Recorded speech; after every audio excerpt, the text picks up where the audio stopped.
The pre-dawn darkness of Virginia's tobacco fields carried whispers of rebellion, though none dared speak them aloud.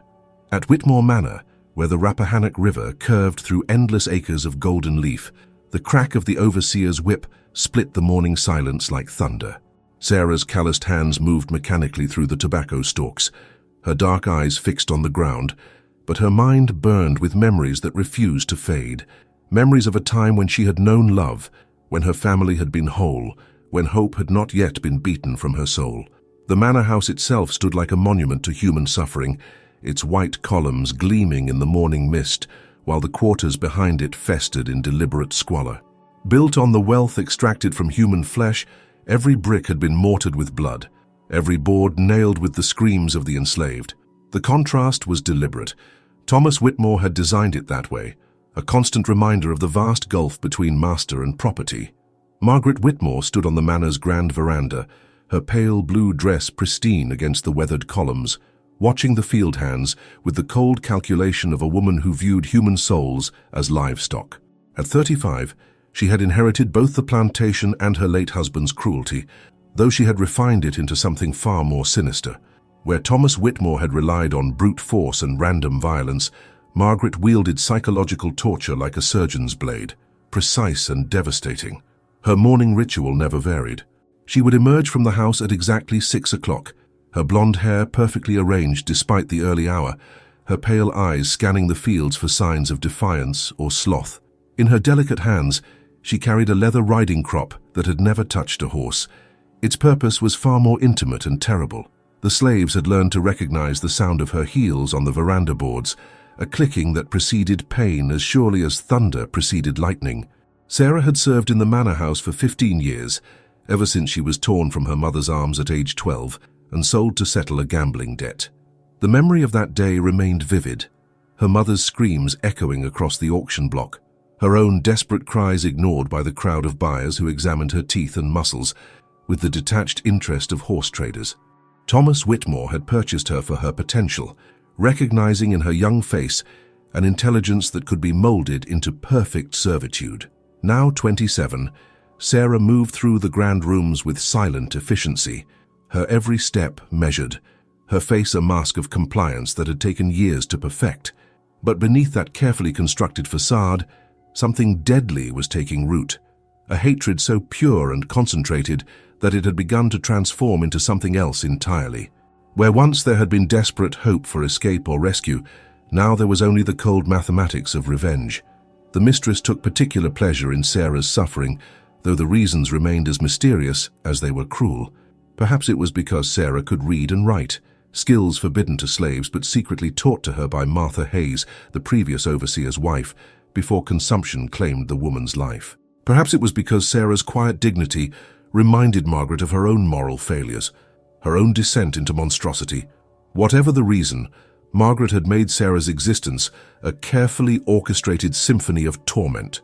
Each morning began with impossible demands delivered in Margaret's deceptively sweet voice. The silver must shine brighter than mirrors, reflecting not a single fingerprint or water spot. The floors must gleam like glass, so perfect that Margaret could see her reflection in the polished wood. The meals must be prepared to perfection, despite constantly changing requirements. Breakfast served precisely at 8, but if the eggs were too soft or too firm, if the coffee was a degree too hot or too cool, the entire meal would be swept to the floor, and Sarah would be forced to clean it on her hands and knees while preparing a replacement. A speck of dust on a windowsill meant a day without food, forcing Sarah to watch the other servants eat, while her stomach cramped with hunger. A poorly pressed dress earned Sarah a beating with the mistress's riding crop, delivered with scientific precision to areas that would remain hidden beneath clothing. The woman's voice, sweet as honey when addressing white visitors, became venomous acid when directed at her house servants, capable of stripping away dignity with surgical precision. But it was the psychological games that cut deepest, wounds that never healed, but only festered in the darkness of Sarah's mind. Margaret would force Sarah to watch as other slaves were punished for minor infractions, making it clear that Sarah's compliance bought their safety. She would describe in vivid detail how Sarah's younger brother James, sold to a sugar plantation in Louisiana 3 years prior, was likely suffering unspeakable torments under the brutal regime of cane cultivation. She would dangle false promises of freedom like poisoned bait, speaking of manumission papers that would never materialize, of relatives who might purchase Sarah's freedom if only she proved herself worthy through absolute submission. The breaking point had been building for months, accumulating like storm clouds on a summer horizon. Each humiliation added weight to Sarah's burden of rage. Each cruelty carved deeper into her soul until there was nothing left but the desire for justice. In the kitchen late at night when the house slept and the overseer's rounds had ended, she would grind herbs for the household's meals, her movements practiced and precise. Among the common seasonings and medicines, she had begun collecting something else, seeds and roots from plants that grew wild in the Virginia forests, plants her grandmother had taught her to identify in hushed whispers during stolen moments in her childhood. Old Nana Ruth had been a root woman, one of the last keepers of ancient knowledge that had crossed the ocean in the minds of the enslaved. Before the consumption took her, she had shared fragments of that wisdom with Sarah, which plants healed, which plants harmed, which plants could deliver justice to those who thought themselves beyond its reach. The lessons had seemed like folklore then, stories told to entertain a child. Now they had become something else entirely, a blueprint for retribution. The other house servants watched Sarah with growing unease, recognizing the dangerous stillness that sometimes preceded a slave's desperate act of rebellion. They saw the change in her eyes, the way her hands trembled slightly when the mistress's voice rang through the corridors, the methodical precision with which she performed her duties. Old Moses, the head groundskeeper who had survived 40 years under the Whitmore family's rule, had tried to warn her with meaningful glances and carefully chosen words, but Sarah's path was already chosen. The seeds of revenge had been planted in soil, fertilized by years of suffering, and they were beginning to sprout. The autumn of 1798 painted the Virginia countryside in shades of gold and crimson, a beauty that seemed to mock the ugliness of human bondage. As the leaves fell and winter approached, Sarah began her preparations in earnest, moving with the patience of a spider spinning her web. The mistress's appetite for control would become her downfall, and Sarah would serve justice with the same careful precision she had once reserved for Margaret's elaborate meals. The game was about to begin, though only one player knew the rules that would govern its deadly conclusion. In the depths of her quarters, surrounded by the sleeping forms of other house servants, Sarah would lie awake and plan. Each detail was considered, each possibility weighed, each outcome calculated with mathematical precision. Margaret Whitmore had spent years teaching Sarah about power, how it was wielded, how it was maintained, how it could be used to break another human being into component parts. Soon, very soon, Sarah would demonstrate that she had been an excellent student, and that the final lesson would be the most devastating of all. The October morning that would forever divide Sarah's life into before and after began like any other, with Margaret's sharp voice cutting through the manor house like shattered glass. The autumn air carried the scent of burning leaves and wood smoke, peaceful aromas that belied the violence simmering beneath Whitmore Manor's civilized facade. But this day would bring news that would transform Sarah's simmering hatred into something far more dangerous. A cold, calculating rage that would consume everything in its path, like wildfire consuming dry timber. Sarah had risen before dawn, as was her custom, to begin the endless cycle of tasks that filled her days. The kitchen fires needed tending, the breakfast preparations begun, the silver polished to mirror brightness before the mistress descended from her chambers. Each movement was automatic, performed with the mechanical precision of someone whose body had learned to function while the mind retreated to safer places. But on this particular morning, there was a tension in the air that set her nerves on edge, a feeling that the world was about to shift in ways she could not yet imagine. The letter arrived with the afternoon post, delivered by a travel-worn messenger whose horse lathered with sweat and whose eyes held the haunted look of a man who had seen too much suffering. He spoke in hushed tones with Margaret on the veranda, while Sarah worked in the adjacent dining room, polishing silver with movements that had become second nature after 15 years of practice. Through the open windows, she heard fragments of conversation that made her blood freeze in her veins, words that would echo in her memory until her dying day. Louisiana, sugar plantation, accident, punishment. The words drifted through the afternoon air like poison gas, each one carrying a weight of implications that Sarah's mind initially refused to process. Her hand stilled on the candlestick as the horrible truth began to penetrate her consciousness, settling into her bones like winter cold that could never be warmed away. "Sarah!" Margaret's voice rang out with unusual brightness, the tone she reserved for delivering her cruelest blows with maximum impact. It was the voice of a child pulling wings off butterflies, delighting in the power to cause pain without consequence. "Come here, girl. I have news that will interest you greatly." Sarah's bare feet made no sound on the polished hardwood as she approached the veranda, her heart hammering against her ribs like a caged bird desperate for freedom. Years of conditioning kept her eyes downcast, her posture submissive, even as every instinct screamed that whatever was coming would change everything. The afternoon sunlight seemed too bright, the air too thin, as if the world itself was holding its breath for what would follow. Margaret stood in the golden afternoon light, the letter held delicately between her manicured fingers, like a precious artifact. Her smile was the satisfied expression of a cat that had cornered its prey, savoring the moment before the kill. The pale blue of her dress matched her eyes, cold and pitiless as winter sky, and her blonde hair caught the light in a way that made her seem almost angelic, a resemblance that made her cruelty all the more obscene. "Your brother," she began, drawing out each word with theatrical precision. "The one who was such a problem child here. James, wasn't it? The boy who thought he could sing his way to freedom." Margaret's laugh was like broken glass. "Well, it seems he's finally learned proper obedience, though I fear the lesson came rather late to be of any use." The words came slowly, each one carefully chosen for maximum impact, delivered with the precision of a torturer who understood exactly which nerves to target for the greatest pain. James had attempted to escape from the Beauregard plantation in Louisiana, where the sugarcane grew tall and the mortality rate among slaves was higher than anywhere else in the South. He had been caught 3 days into his flight, dragged back through the swamps by dogs that had torn strips of flesh from his legs and arms.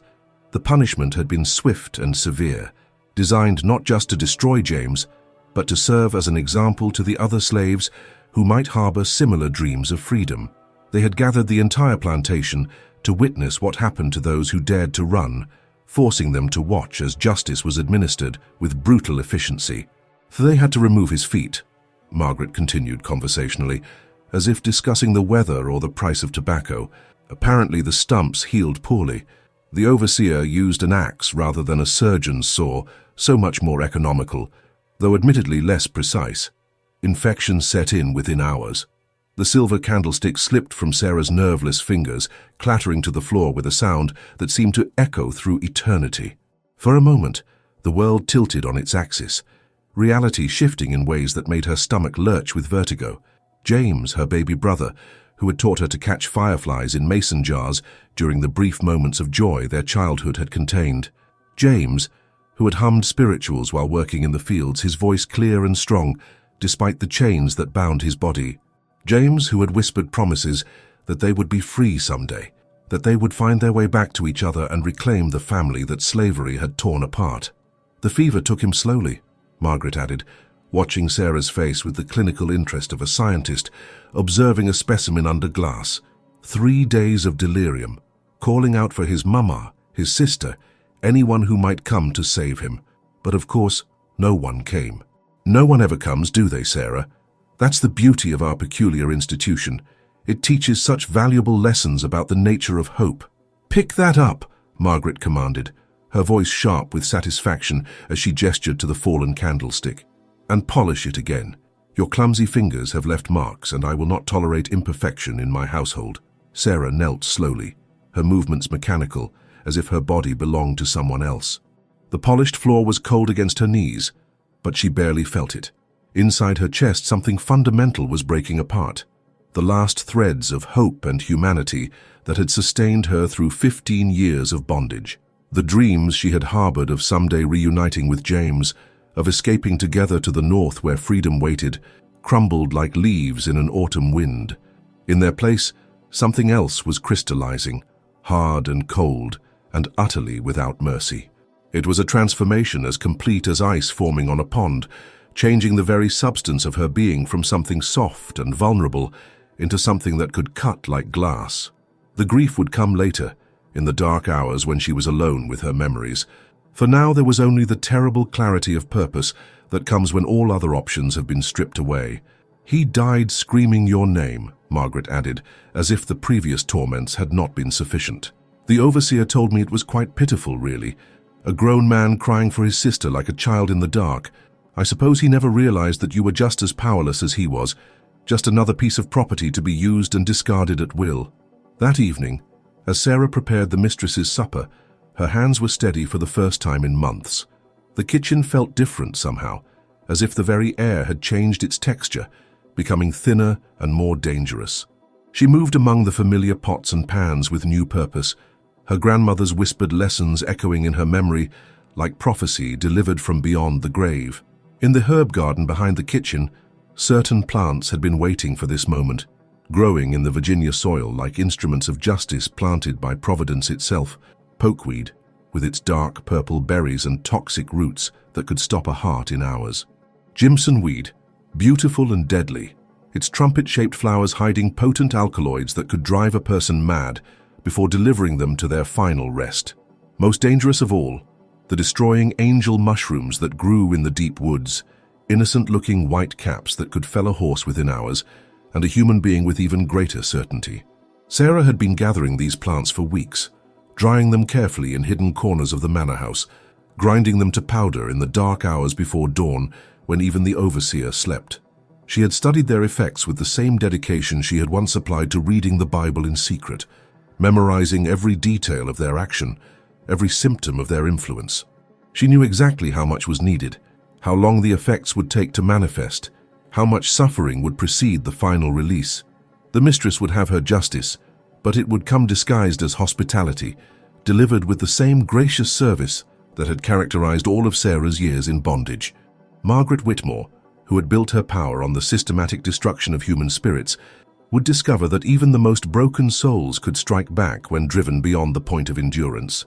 The poison would be slow-acting, giving Margaret time to understand exactly what was happening and why, time to contemplate the irony of her situation, that her final meal would be prepared by the sister of the boy whose death had sealed her own fate.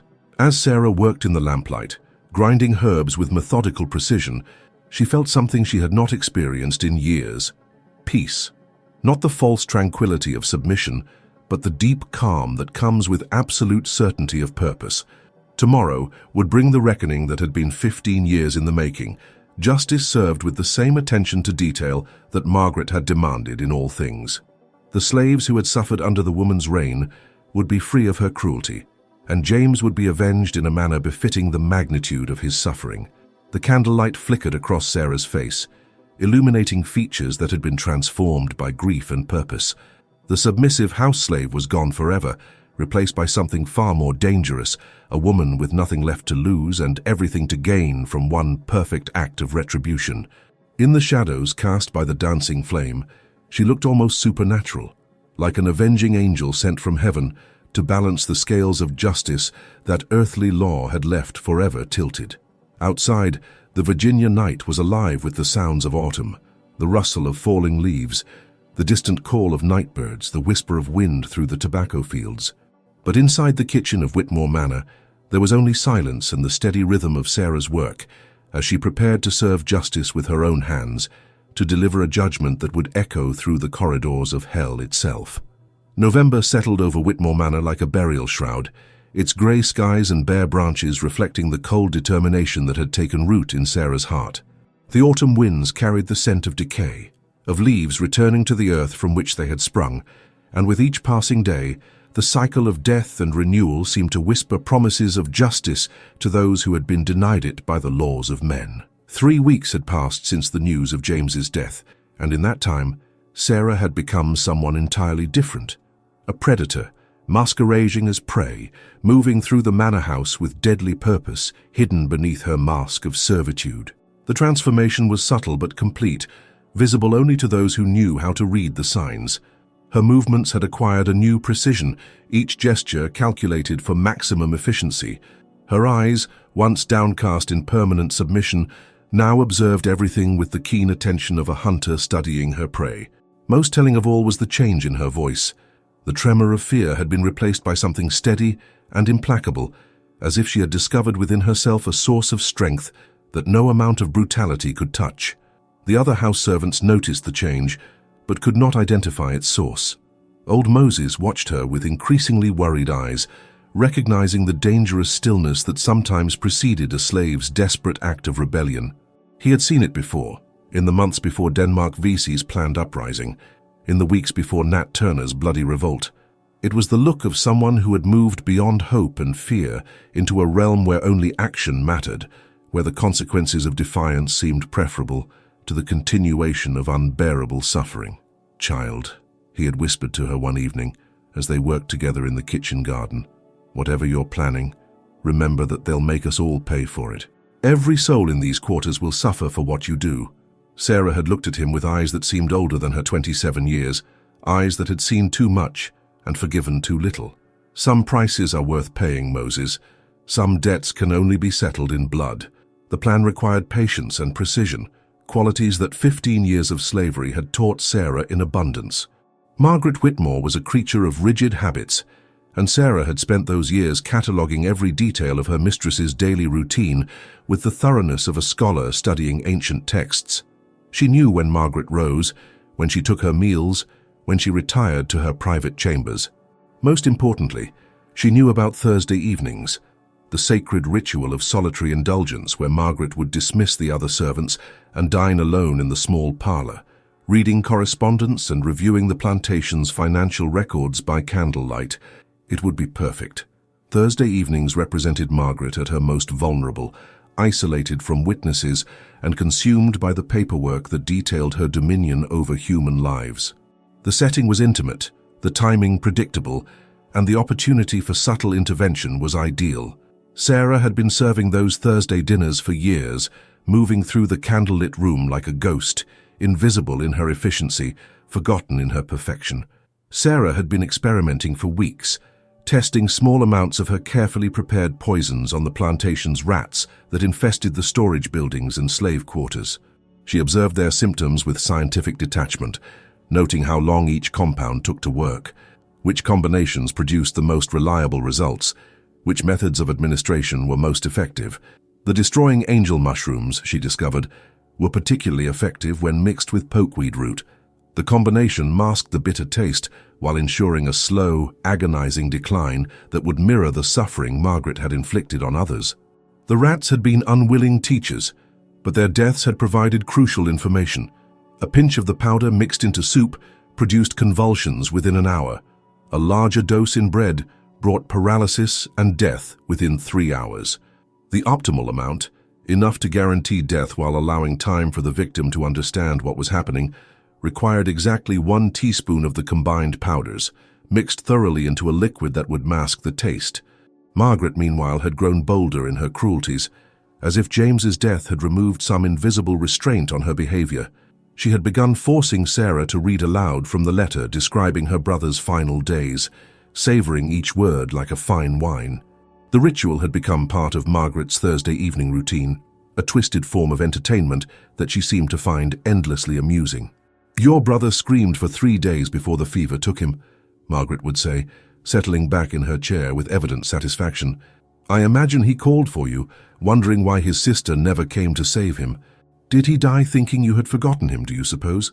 That you were content in your comfortable position while he suffered in the cane fields?"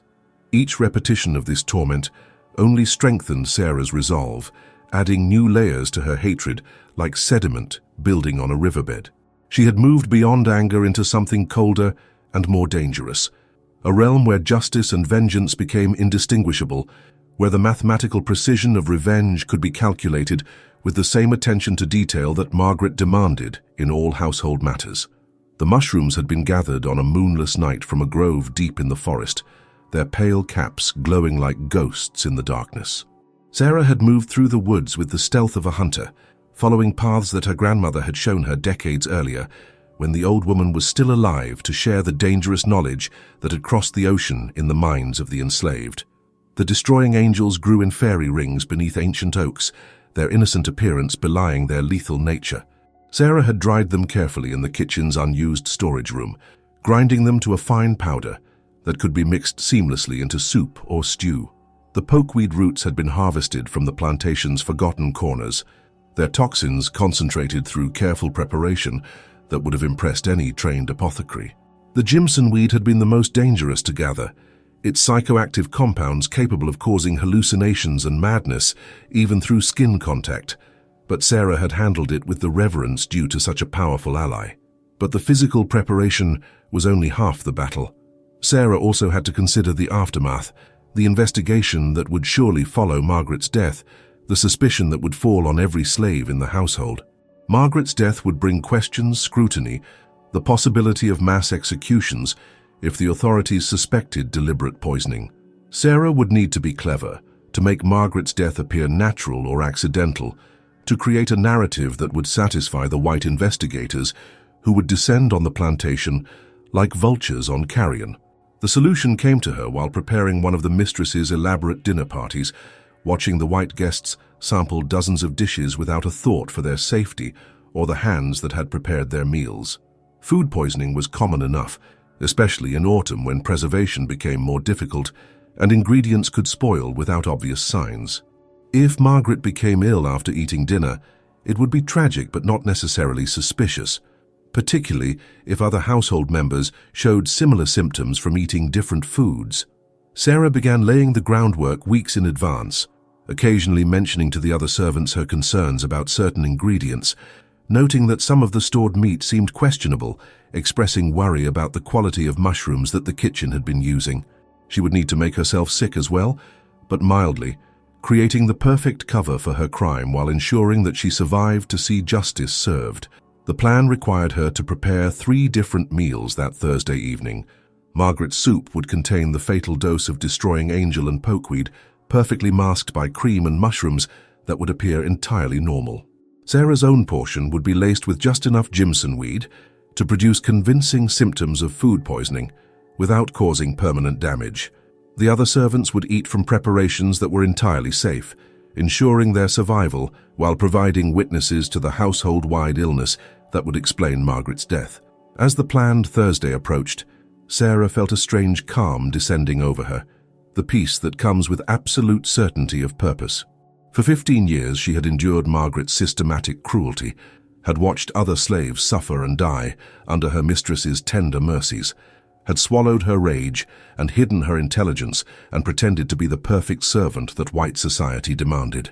Now finally the scales would balance, and justice would be served with the same elegant presentation that had characterized all of Sarah's culinary efforts. The poison was ready, carefully measured and mixed with complementary spices that would mask any unusual taste. The plan was perfect, accounting for every possible complication, every potential investigation, every question that might arise. Tomorrow evening, Margaret Whitmore would sit down to her final meal, served by the sister of the boy whose death had sealed the mistress's fate. In the depths of her quarters that night, surrounded by the sleeping forms of other house servants, Sarah whispered a prayer for James's soul and prepared to become something she had never imagined, an instrument of divine retribution, delivering a justice that the law would never provide. The broken slave girl was gone forever, replaced by something infinitely more dangerous, a woman who had learned that sometimes the only escape from hell was to become the devil, that sometimes the only way to find peace was to ensure that those who had stolen it could never steal it from anyone else again. The candle burned low as Sarah made her final preparations, its flickering light casting shadows that danced across the walls like the spirits of all those who had died under Margaret's rule. Tomorrow would bring justice, served cold and perfect, delivered with the same gracious efficiency that had made Sarah the most valued servant in the Whitmore household. Margaret would die as James had died, slowly, painfully, abandoned by those who might have helped, finally understanding what it meant to be powerless in the face of implacable cruelty. Thursday evening arrived with the weight of destiny, November rain drumming against the manor house windows like impatient fingers, tapping out the rhythm of approaching doom. The storm clouds that had gathered throughout the day seemed to reflect the darkness that had settled over Sarah's soul, and as she moved through her final preparations, the very air crackled with the electricity of impending judgment. In the kitchen's lamplight, she looked almost serene, her features softened by the golden glow, giving no hint of the deadly purpose that guided her hands with surgical precision. The manor house seemed different tonight, as if it could sense the momentous events about to unfold within its walls. Shadows lingered longer in the corners, candles flickered without apparent cause, and the usual sounds of evening, the settling of old wood, the whisper of wind through the eaves, took on an ominous quality that made even the other servants move more quietly than usual. Sarah noticed these signs without comment, interpreting them as omens that justice was finally at hand. Margaret Whitmore settled into her customary chair in the small parlour, with the satisfaction of a queen ascending her throne, the fire crackling warmly behind her as she arranged her correspondence and ledgers with characteristic precision.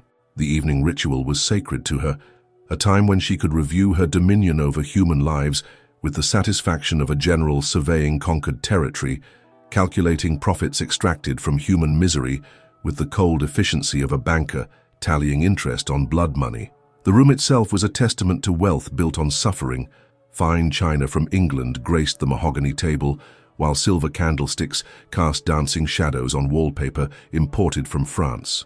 Persian rugs covered floors polished by slave hands, and books bound in leather-lined shelves that had been crafted by enslaved artisans.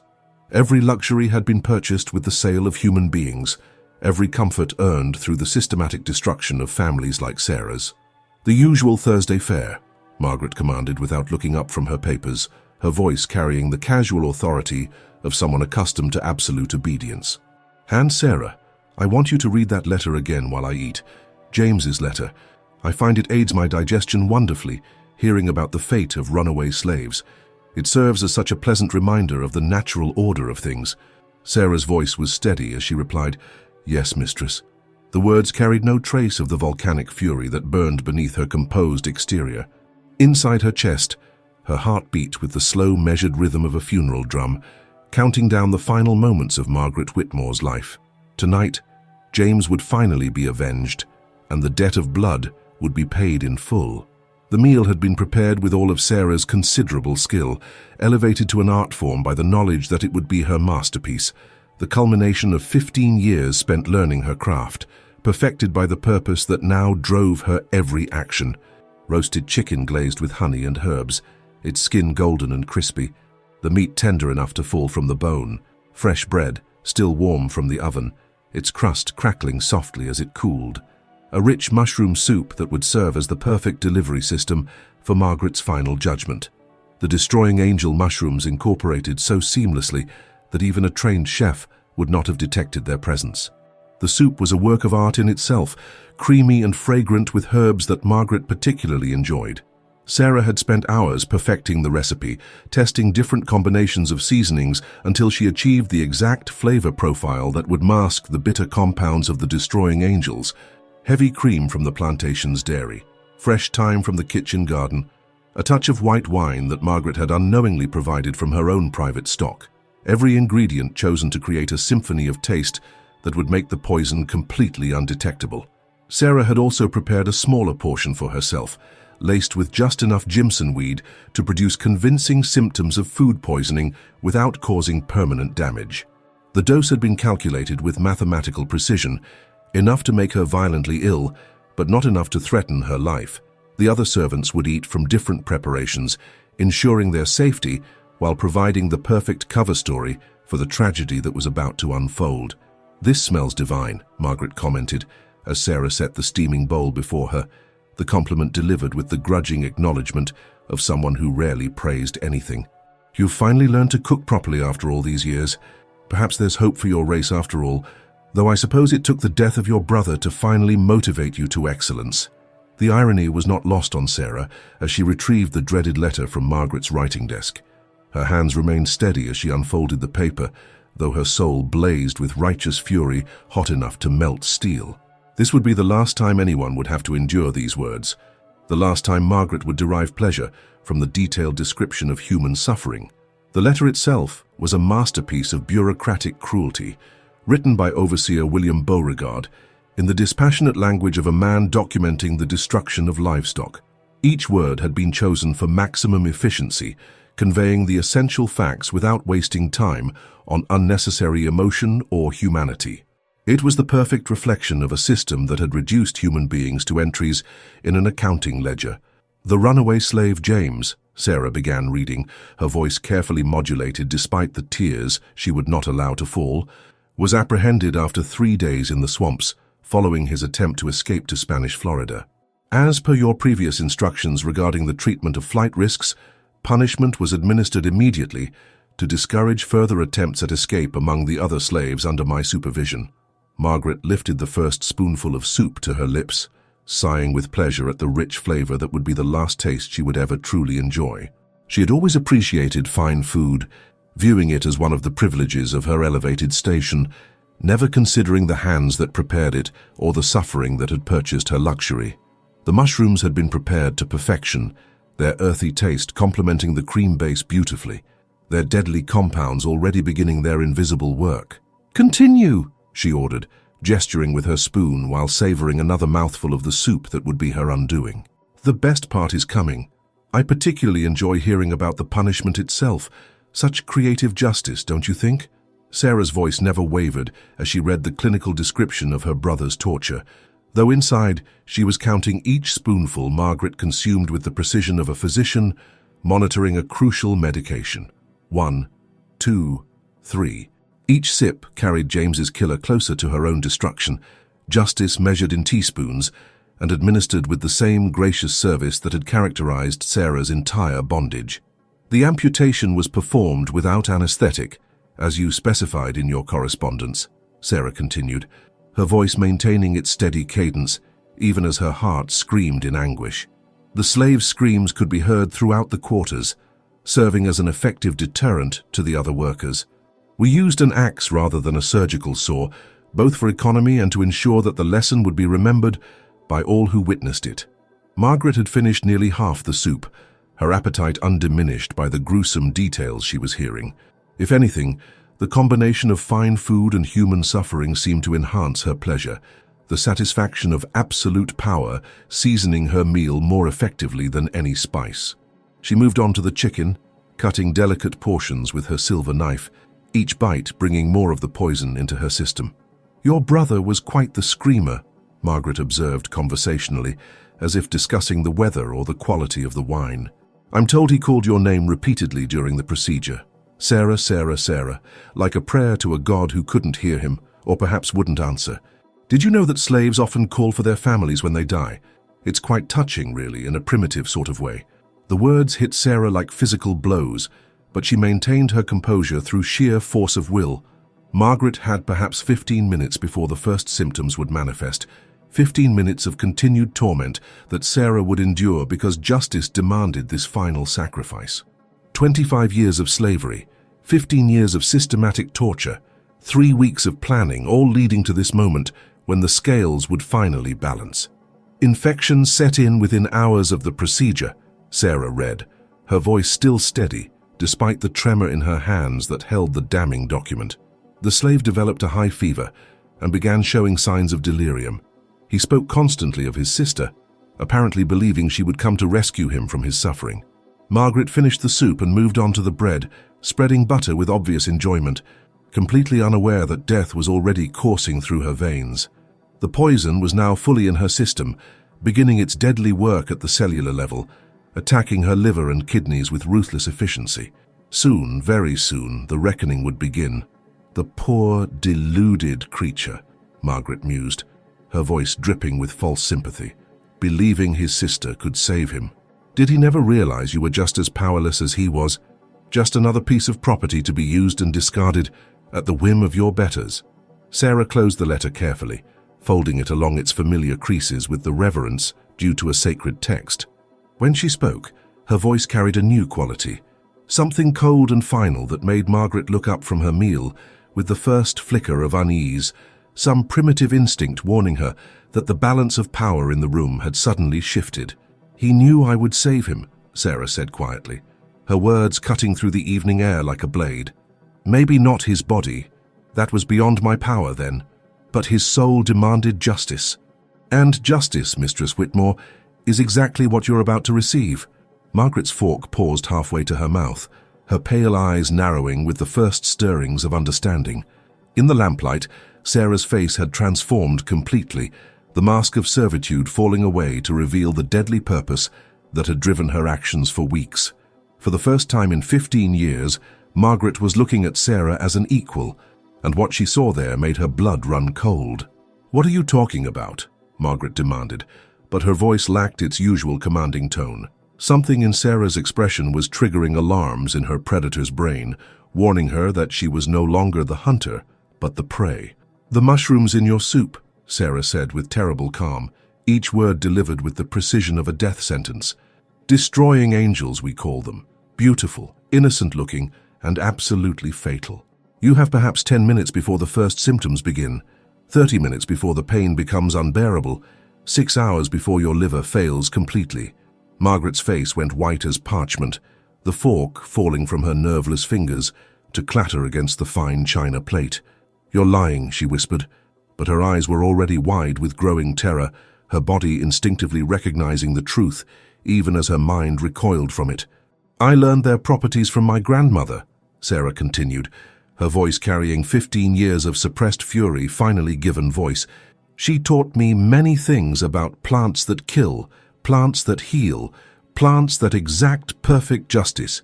Tonight, you'll experience every moment of agony that James felt, every second of fear, every instant of helplessness."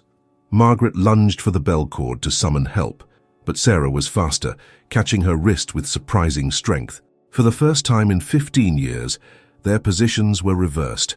Sarah standing over her former mistress with implacable authority, Margaret cowering in her chair like a trapped animal.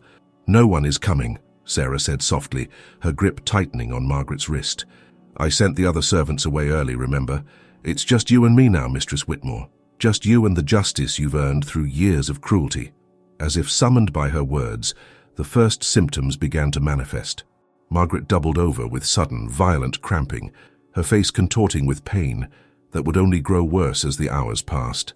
The poison would take its time, just as Margaret had always taken her time with the slaves suffering, drawing out each moment of agony, until death became a mercy rather than a punishment. Sarah watched with the same clinical detachment Margaret had shown while reading James's death letter, observing the progression of symptoms with scientific interest. This was justice in its purest form, not the corrupted version dispensed by courts that considered slaves property, but the cosmic justice that balanced all debts and made all accounts even. Dawn broke grey and cold over Whitmore Manor, its pale light revealing a world forever changed by the events of the previous night. The storm had passed, leaving behind a crystalline silence that seemed to amplify every sound, the drip of water from bare branches, the distant lowing of cattle, the mournful cry of crows gathering in the skeletal remains of the tobacco fields. Margaret Whitmore's body lay still in the parlor, her face frozen in an expression of final understanding, the look of a predator who had finally encountered something more dangerous than herself. The poison had claimed her just before midnight, after 6 hours of exquisite agony that perfectly mirrored the suffering she had inflicted on countless others. The destroying angels had done their work with methodical precision, shutting down her organs one by one while she remained conscious enough to understand exactly what was happening and why. Her final words had been a plea for mercy that fell on deaf ears, just as the pleas of her victims had fallen on hers for so many years. Sarah sat in the kitchen, her own mild symptoms from the Jimson weed providing perfect cover for what was to come.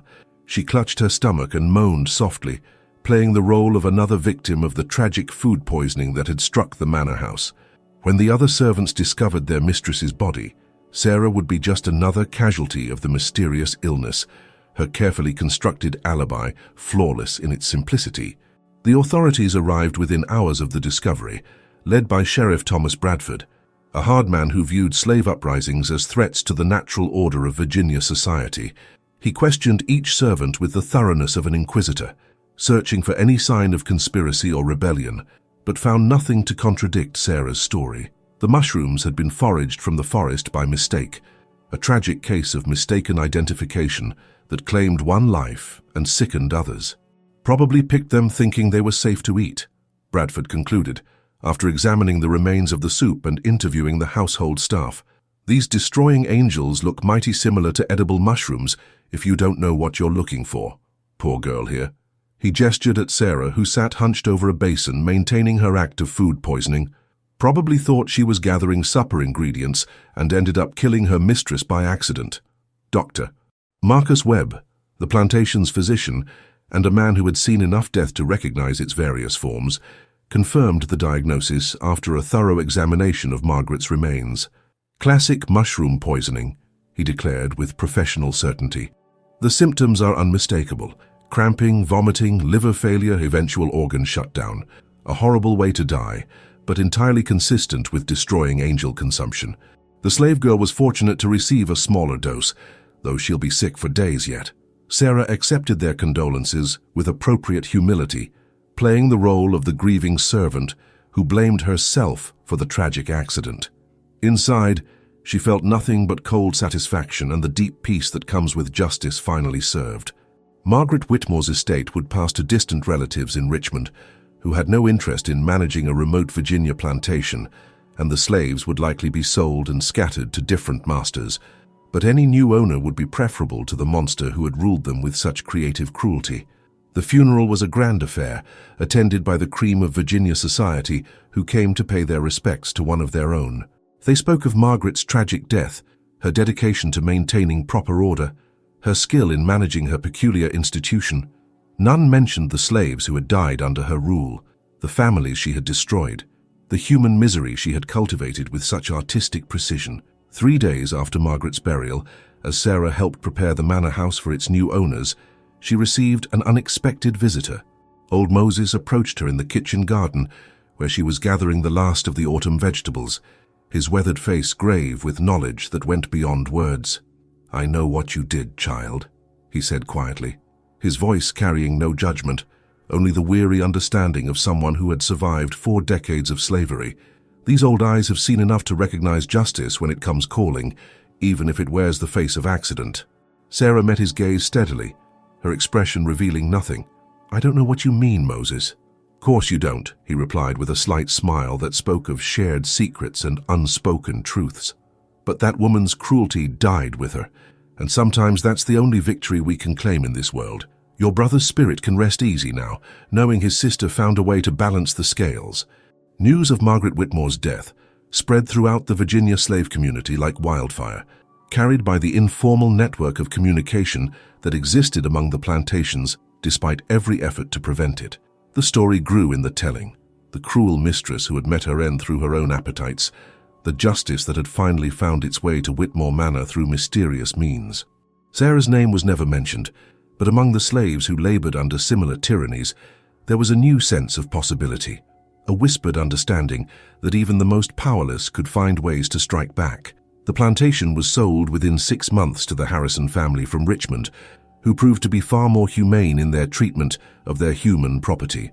They instituted regular meals, limited working hours, and banned the more creative forms of punishment that had characterized Margaret's reign.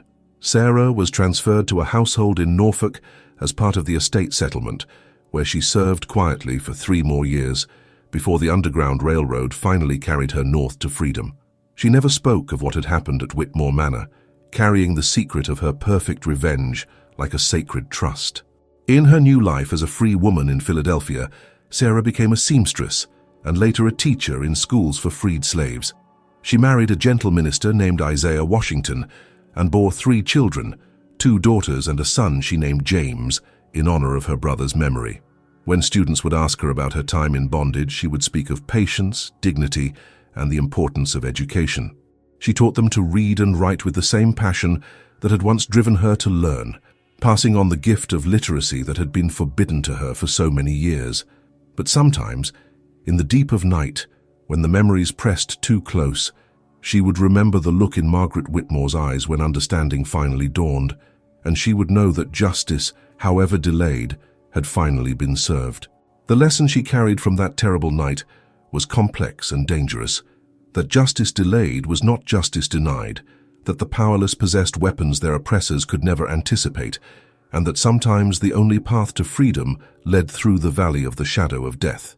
It was knowledge too terrible to share with her students, too necessary to forget completely. Sarah lived to see the end of slavery, watching from her home in Philadelphia as the Union armies marched south to break the chains that had bound her people for centuries. She died peacefully in 1889 at the age of 98, surrounded by children and grandchildren who knew her as a woman of quiet strength and infinite patience, never suspecting that their beloved grandmother had once served justice with her own hands. The destroying angels still grow in the Virginia forests, their innocent white caps hiding deadly secrets beneath the ancient oaks. Local folklore speaks of a slave woman who knew their power, who used them to free herself and others from unspeakable cruelty. Whether the story is truth or legend matters less than its message, that even in the darkest corners of human bondage, the human spirit could find ways to strike back, to claim dignity through resistance, and to prove that no tyranny, however absolute, could completely crush the hunger for justice that burns in every human heart. In the end, Margaret Whitmore's death changed nothing and everything. The system of slavery continued for decades after her passing, but the slaves who had known her cruelty whispered stories of the sister who had avenged her brother, of the justice that could be served even in the depths of powerlessness. They passed these stories to their children, who carried them forward as testimony to the truth that oppression breeds its own destruction, that cruelty creates its own enemies, and that justice, however long delayed, finds its way home. The echoes of Sarah's deadly courage resonate through time, a stark reminder of the brutal fight for freedom that occurred in the shadows of American slavery. Her story represents countless untold acts of resistance, moments when the powerless found ways to reclaim their humanity through acts of desperate courage. These hidden narratives of defiance and survival reveal the true cost of oppression and the lengths to which the human spirit will go to achieve justice. If these forgotten stories stir your soul, join our community of truth seekers. Subscribe to our channel to uncover more powerful testimonies from America's darkest chapters. Your support helps us keep these voices alive, ensuring that the struggles of the past illuminate the path toward a more just future.